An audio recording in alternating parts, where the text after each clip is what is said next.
Parece surreal, mas isso aconteceu no Brasil.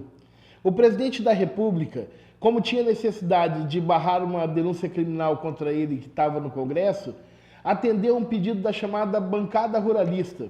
E aí o seu ministro do Trabalho editou uma portaria relativizando o combate ao trabalho escravo. Imediatamente, associações ligadas à área trabalhista de cunho nacional se colocaram contra isso.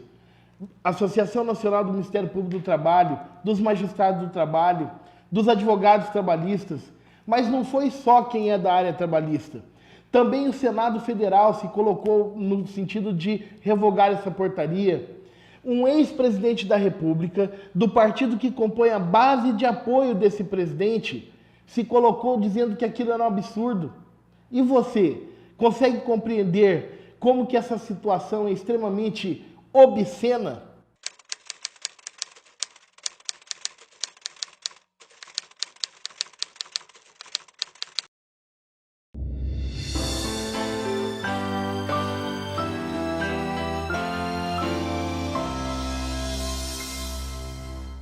Como que funcionou o combate ao trabalho escravo no Brasil até antes da edição dessa portaria?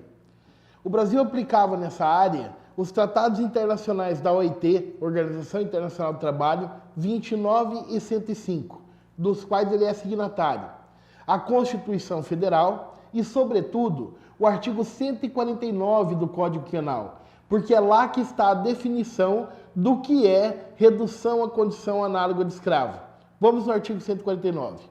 Reduzir alguém à condição análoga à de escravo, quer submetendo-o a trabalhos forçados, ou a jornada exaustiva, quer submetendo-o a condições degradantes de trabalho, quer restringindo, por qualquer meio, sua locomoção, em razão de dívida contraída com o empregador ou preposto. Esse é o conceito de reduzir alguém à condição análoga de escravo.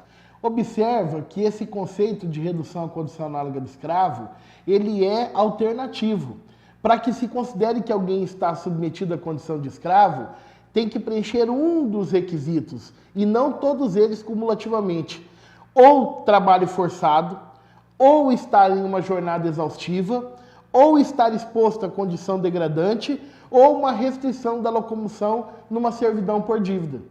E o que fez o Ministério do Trabalho e Emprego pela Portaria 1129, de 13 de outubro de 2017? Ela restringiu as hipóteses em que se considera trabalho escravo, porque não basta mais ser só exposto a uma jornada de trabalho excessiva ou condições de trabalho degradante. Agora ela passa a exigir que também nessas hipóteses se caracterize a restrição da locomoção. Existem vários fundamentos do porquê a gente pode concordar que isso é um verdadeiro absurdo. Em primeiro lugar, é um absurdo no plano jurídico porque uma norma administrativa, uma portaria, não pode alterar, modificar, diminuir o alcance de uma lei. Isso viola o princípio da separação dos poderes. Somente o poder legislativo pode criar leis. Viola também a Constituição Federal, que põe a salvo a dignidade da pessoa humana. Os tratados internacionais 29 e 105 da OIT, que foram ratificados pelo Brasil e servem para combater o trabalho escravo. Enfim, nós estamos diante de uma assombrosa ilegalidade. Em segundo lugar, isso viola a realidade e a evolução da humanidade. É óbvio que hoje em dia ninguém vai aceitar aquele conceito clássico de escravidão, fundado no fenótipo e na servidão humana, em que o trabalhador é visto como objeto, como uma coisa, e não como um ser, um sujeito de direito detentor de dignidade. É por isso que hoje a gente fala em reconhecimento de condição análoga de escravo. Você verifica se aquele trabalhador está trabalhando em jornada exaustiva como os escravos trabalhavam. Verifica se aquele trabalhador está trabalhando em condições degradantes como os escravos trabalhavam. E proíbe esse tipo de conduta. Em terceiro lugar, isso é um ouro de tolo, um tremendo tiro no pé. Não vai atender os interesses dos proprietários rurais e empresários que haviam pedido essas mudanças. Ao contrário, vai trazer muita insegurança jurídica para o meio em que eles atuam.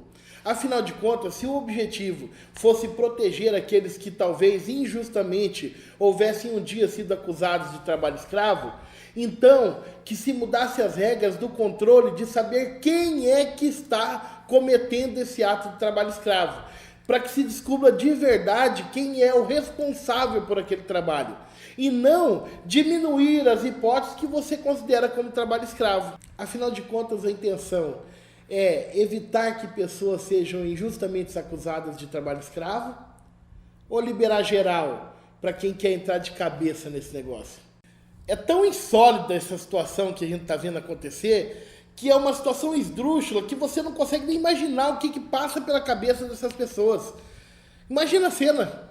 Bem, depois de liberar a terceirização ampla e restrita para toda e qualquer atividade, toda e qualquer empresa, depois de destruirmos a CLT com a reforma trabalhista, eu fico aqui pensando o que mais nós podemos fazer para gerar postos de trabalho, para que as empresas criem emprego.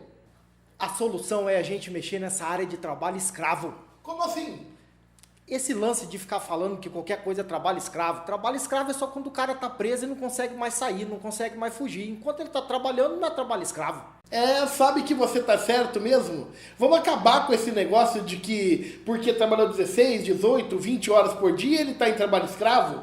Ou porque não tem condição de trabalho ele está em trabalho degradante? Mas tem uma coisa, hein? Pensando bem, não vai ser fácil manter isso não, viu? Por quê? Olha esse povo todo trabalhando sem parar, e aí vai querer comer muito, eles vão trabalhar demais. Não vai ser fácil pro empresário alimentar essa turma toda não, viu? Mas eu tenho a solução. Qual? Ração humana. Antes de terminar, eu queria perguntar para você se você gostou desse vídeo. E se você gostou, por favor, nos ajude compartilhando ele para que mais pessoas tenham acesso. Se inscreva no nosso canal no Facebook, Saper e Áudio, Professor Vander Medeiros, e na nossa página no YouTube, Saper e Áudio. Até a próxima.